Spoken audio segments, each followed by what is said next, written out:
पूनम पवार. नमस्कार, मी मृणाल देशपांडे, डायटिशियन आणि psychologist. Yes, नेहमी मला खूप सारे प्रश्न पडलेले असतात आणि त्या प्रश्नांची उत्तरं शोधण्यासाठी मी मृणालकडे येत असते. आणि आज सुद्धा एक छान विषय घेऊन आलेली आहे. तो म्हणजे मूड आणि फूड. ते चिडचिड होते, रडायला कधी कधी येतं आणि म्हणजे ह्या सगळ्या गोष्टी फूड आणि मूडशी म्हणजे आहेत का ग रिलेटेड? हो, अगदीच. फूड आणि मूडचा खूप जवळचा संबंध आहे. आपण पूर्वापारपासून ऐकत आलोय की जसं अन्न आपण खातो तसं आपण वागतो, बिहेव करतो, तसे विचार आपले बनतात. तर याचा खूपच जवळचा संबंध आहे. आणि आता जो तू प्रश्न विचारलास की चिडचिड होते किंवा कधी कधी खूप हतबल वाटतं किंवा विनाकारण रडू येतं, तर याची कारणं पुष्कळ सारी असतील. त्यापैकी काही आता आपण बघूया. त्यातलं एक म्हणजे होऊ शकतं की फिजिकल स्ट्रेस. अनावश्यकपणे आपण स्वतःला जर खूप स्ट्रेच करत गेलो की माझी शारीरिक मर्यादा किती आहे आणि त्याच्यापेक्षा जास्त जर मी काम करते, तर मग काही दिवसांनी आपल्याला तो एक फिजिकल स्ट्रेस चिडचिडीच्या रूपात येऊ शकतो. त्याशिवाय काही अंडरनीथ इमोशनल स्ट्रेस आहे का किंवा मेंटल स्ट्रेस आहे का, हे पण एकदा चेक करायला पाहिजे. त्याशिवाय आपली झोप नीट होती आहे का. बरेचदा क्वालिटी स्लीप होत नाही आणि 6 ते 8 तास झोप आता आपल्याला खूपच आवश्यक आहे. म्हणजे प्रोडक्टिव्हिटीसाठी, क्रिएटिव्हिटीसाठी झोप अतिशय आवश्यक आहे. आणि त्याशिवाय आता आपण जो मुख्य विषय म्हणजे डाएटबद्दल जे बोलणार आहोत, फूड आणि मूड, तर नक्कीच तुमच्या आहाराचा संबंध खूप आहे. आपण जर विचार केला तर आजकाल न्यूट्रिशनल डिफिशियन्सीज खूप दिसतात की स्पेशली आता बघायचं झालं तर B12 आणि व्हिटॅमिन डी ही ज्या डिफिशियन्सीज आहेत, याच्यामुळे सुद्धा तुम्हाला असं होऊ शकतं. आणि त्याशिवाय बायकांचा एक जो व्हल्नरेबल फेज असतो त्याच्यापैकी एक फेज म्हणजे मेनोपॉज. तो मेनोपॉज, प्री मेनोपॉज किंवा मेनोपॉज तुमचा झालेला असेल तर त्या दरम्यान पण पुष्कळशा न्यूट्रियंट्सची कमतरता येते. हार्मोन्समध्ये बदल होतात, इस्ट्रोजनची लेवल हळूहळू कमी होते आणि त्या दरम्यान पण तुम्हाला असं होऊ शकतं. आणि याशिवाय पण बरेचसे फॅक्टर्स असतात. तर आपण कुठल्या कॅटेगरीत बसतो हे एकदा चेक करून ते आपण निश्चित ॲड्रेस करायला पाहिजे. तर आता खरंच खूप छान सांगितलीस माहिती. आणि लगेचच दुसरा प्रश्न विचारतीये, आपला आहार आणि दिनचर्या याच्यामध्ये कसा बदल केला पाहिजे, म्हणजे कसं काय ते हँडल करता येईल आपल्याला इझिली? अगदी बरोबर. दिनचर्या जर आपण विचार केला तर आपण एक आपलं रुटीन सेट करू शकतो. बरेचदा आपलं रुटीन सेट नाही आहे, त्याच्यामुळे पण आपली चिडचिड होते.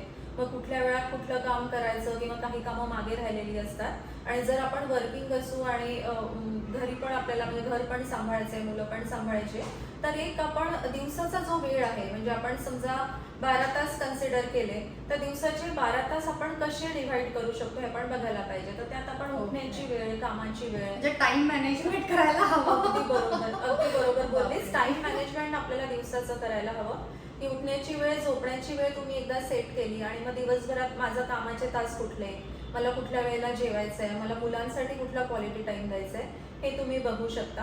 आणि त्याशिवाय आहार हा एक खरंच खूप महत्त्वाचा मुद्दा आहे यात, की आपल्या डाएटमध्ये कुठल्या गोष्टींची कमतरता तर नाही आहे. म्हणजे आपण जसं होलसम मील म्हणतो किंवा बॅलन्स डाएट म्हणतो ते आपण घ्यायला पाहिजे. आणि बरेचदा प्रोटीनची कमतरता, जसं मी आता म्हणाले की व्हिटॅमिन डी आणि B12, त्याशिवायच तुम्ही प्रोटीन चेक करा की आपल्या डाएटमध्ये चांगल्या प्रतीचं प्रोटीन आहे का, त्याची क्वालिटी आणि क्वांटिटी हे दोन्ही पण तितकंच महत्त्वाचं असतं. त्याशिवाय जसं ओमेगा 3 फॅटी ॲसिड्स असतात ते आपल्या डाएटमध्ये, जसं सीड्स आहे किंवा तेल वापरताना खाणीचं तेल वापरणं किंवा घरी बनवलेलं पांढरं लोणी वापरणं, यासारख्या गोष्टी आपण डाएटमध्ये घेऊ शकतो. आणि प्रथिनांसाठी चांगल्या प्रकारचे प्रथिनांमध्ये आपण जसं दूध, अंडी जे लोक नॉनव्हेज खातात किंवा मासे, दही आणि त्यानंतर डाळी, कडधान्य तुम्ही आपल्या आहारात नक्की घेऊ शकता. आता मी तुला 2 प्रश्न विचारले आणि त्याची खरंच छान उत्तरं मिळाली. आणखीन एक म्हणजे गृहिणी असल्यामुळे आणि रोजचा स्वयंपाक करावाच लागतो, त्यासाठी एखादी छान रेसिपी सांगशील का? अगदी निश्चित. थोडक्यात म्हणायचं तर आनंदी असण्याची रेसिपी किंवा मूड हॅपी ठेवण्याची रेसिपी तुला हवी आहे. ॲक्च्युली मूड हॅपी कशामुळे राहतो तर त्याच्यासाठी एक रसायन आहे, त्याला आपण सिरोटोनिन म्हणतो. ते आपल्या शरीरातच बनतं, रादर ते आपल्या डायजेस्टिव्ह सिस्टीममध्ये बनतं. आणि त्याच्यासाठी जे प्रिकर्सर आहेत की आता मी जे म्हटले की चांगल्या प्रतीचे प्रथिनं आणि ओमेगा 3 आणि अजून बऱ्याच काही गोष्टी जर आपण त्या रेसिपीमध्ये टाकल्या तर ही एक रेसिपी आपण बनवू शकतो. तर त्यासाठी आपल्याला काय लागणार आहे, दूध लागणार आहे, एक 150 ml to 200 ml दूध लागणार आहे. दूध गाईचं असलं तर चांगलं. ते रूम टेम्परेचरवरचं दूध असायला हवंय. आणि आपल्याला आधी जी तयारी करायची आहे, पूर्वतयारी, त्यासाठी आपल्याला रात्री पाण्यामध्ये भिजू घालायचे 2 बदाम, 1 खजूर, 1 अक्रोड तुम्ही भिजू घालू शकता. त्याशिवाय तुम्ही गुलाबाच्या पाकळ्या, त्याच्यानंतर मगजबीज येतात त्या तुम्ही त्यात थोड्या घालू शकता. थोडेसे मिरे, थोडेसे 2-4 दाणे धणे, जिरं आणि खसखस, हे सगळं रात्री पाण्यात भिजवायचं आणि त्याला सकाळी उठून छान स्मूथ पेस्ट करायची.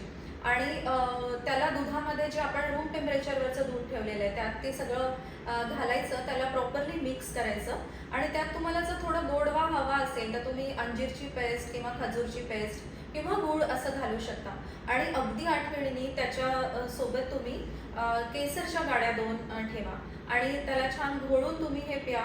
हे एक खरोखर आनंदी राहण्याची एक रेसिपी आहे. नक्कीच ट्राय करा. तर खूपच छान रेसिपी सांगितलेली आहेस आणि नक्की मी ती ट्राय करणार आहे. आणि खरंच मनाचं समाधान झालं. ज्या काही 2-3 गोष्टी होत्या त्या मला कळाल्या आणि ही रेसिपी मी नक्कीच करून बघेन. आणि आज ना मी हिच्या क्लिनिकमध्ये आलेले आहे. नेहमी बिझी असते, म्हटलं चला आज तिला थोडीशी विश्रांती देऊ आणि स्वतःच जाऊ, म्हणजे तिचा वेळ वाचेल. आणि ते गुलाबाची पानं वगैरे ती रेसिपी सांगितलीस ना, खरंच याबद्दल काहीच आयडिया नव्हती. इतर अनेक गोष्टी मला माहिती आहेत. गुलाबाच्या पानाचा गुलकंद माहिती होता, पण तुझ्याकडे आता मी क्लिनिकमध्ये आले तर ते आहे का एक ती रेसिपी? हे असं मिक्स करून आम्ही ठेवलेलं असतं की ज्यांनाही कोणाला गरज असेल त्यांना मग आम्ही हे देत असतो. नाईस. हे असं यात सगळं मिक्सचर आहे. सगळ्या ज्या गोष्टी मी बोलल्या, कारण लोकांना हे कधी कधी मिळत नाही किंवा चांगल्या क्वालिटीचं मिळत नाही. तर एक रेडी पॅकेट असं असतं याचं. खूप छान, खूप छान. म्हणजे गुलाबाच्या पानाचा शरीरासाठी उपयोग होतो ना, मला खूप छान वाटलं. अशा एक गोष्टी कळायला लागतात. आणि खरं सांगू का, आमचा हा प्रयत्न आहे की सगळ्यांपर्यंत आरोग्याविषयीच्या ज्या काही गोष्टी आहेत त्या पोहोचाव्या, राईट? सो म्हणून छोटा मोठा प्रयत्न आमचा सुरू आहे. जेव्हा जेव्हा वेळ मिळेल तेव्हा आम्ही तुम्हा सर्वांना भेटूच, पुन्हा एकदा नवीन विषय घेऊन ना. अगदी लवकरच. अगदी नक्की. तर लवकरच भेटूया नवीन विषयासोबत. तोपर्यंत धन्यवाद. धन्यवाद.